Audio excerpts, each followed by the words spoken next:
invent the language. It's given to you by first principles, just geometric first principles. When you take a cube, a wireframe of a cube, and you hold it up to the sun and you project it down as a shadow, you don't invent the way that those edges, the 12 edges of the cubes, shrink and fit together in the shadow. It's given to you by geometric first principles, such as the Pythagorean theorem relating to the angle by which you projected it to the shadow.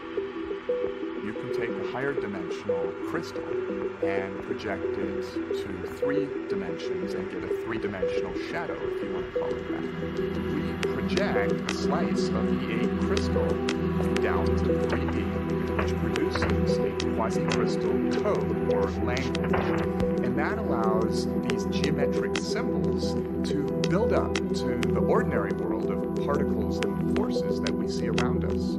That's our program, is to model physics with a quasi-crystal code made of the simplest bit of 3-dimensional information, the regular types of electrons.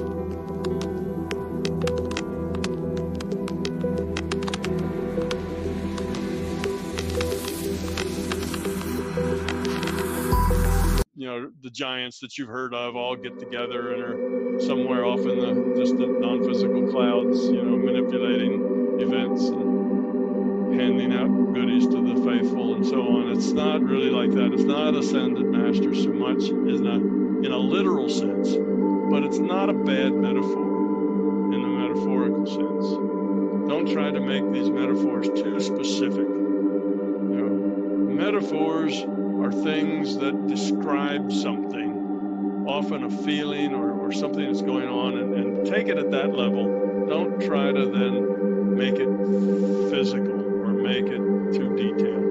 You know, if you hear a poet say, and her eyes were as deep as the deep blue sea, don't say, well, what sea was that? Seas I know are either green or brown, you know, or clear. And how deep was it? You know, you get deep enough and it gets dark and it goes black and there isn't any blue there at all. So it was really in the deep blue sea. It probably wasn't blue. You know, you can just go on and on and on, beat the metaphor to death, but that's not the point. You just confuse yourself and end up all wadded up in your intellect. You just have to let that go. Okay, ascended masters, all right. People in the know, don't live here anymore, helping us out. Yeah, all right, that's true, but don't feed it too much specificity or you'll just end up, you know, tripping yourself up, would be my suggestion. Gravity. Gravity is just a part of the rule set. Gravity is part of the rule set. What can we say about that? You know, the rule set is the way this reality started is it started because the larger conscious system needed a reality that had consequences that mattered, a place where you could make choices and the choices count. The choices have consequences and serious consequences, not just a big chat room where pieces of conscious chat with each other all the time and there's no consequences. You don't grow up very fast there. You needed a place that has consequences, a place where you make real choices that affect yourself and others, things that you can grow up with or grow down with if you make poor choices. So that's why the reality is here. Nobody programmed it. It was started with initial conditions. That's that little ball of plasma. It's just the initial conditions in the program, and you know, high temperature, high pressure plasma. And when you hit the run button, the plasma starts to change according to the rule set. Gravity's part of that rule set. There's a lot of other things in that rule set. Scientists try to discover the rules. That's what scientists do. They discover little nuggets in the rule set. Say, this is the way this place works. See, this always works this way. It's a rule set, part of our rules. So that's what science is. It's digging out the rules in the rule set. So the rule set is all of the science, even the science that we don't know yet, that this reality is then evolving with. So the reality evolves and under the rule set, it just becomes whatever it becomes. Okay, so it's an evolved reality. And when the evolved character, when the characters in it evolve in this simulation to have interesting choices, then consciousness can go play one of those characters. consciousness. You're not the body. The body is just an evolved, what do we call it, avatar. Okay, so you're consciousness. Don't confuse yourself with the body. Gravity is just a part of the rule set. There are no fields. We talk about the gravitational field, the electric field, the magnetic field. None of those really exist. They're mathematical abstractions. There are no fields.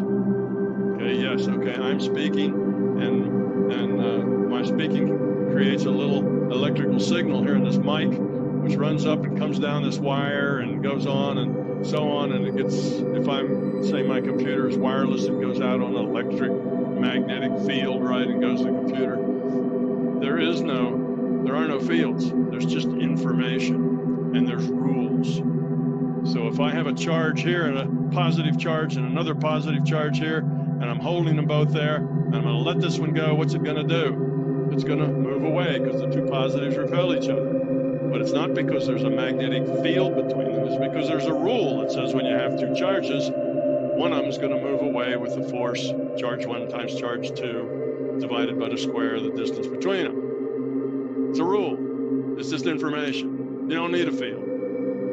Physicists made up fields to make it sound like it was something physical going on, but there really are no fields. If you think about it, how much does a field weigh? How many fields can you get in a bottle? Physical things have weight. They have, they take up space.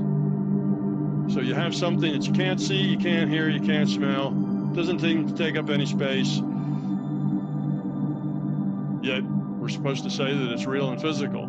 It doesn't meet any of the rules for physical. So it is really just a mathematical contrivance. We have the rule set, and this rule set works the way it works, and we can make up fields as if there were a field. And that helps us understand and use the rule set. It's a handy thing for us, but there are none of those things. So gravity is just like that. About 2 years ago, the physicists thought they saw a gravity wave. They didn't measure a gravity wave. There's no such thing as a gravity wave. They measured a force. Okay, they measured a force. The force was there, and suddenly it wasn't. There was a change in the force, right? Sounds like Luke, or Obi-Wan. There was a change in the force, and they measured that change in the force.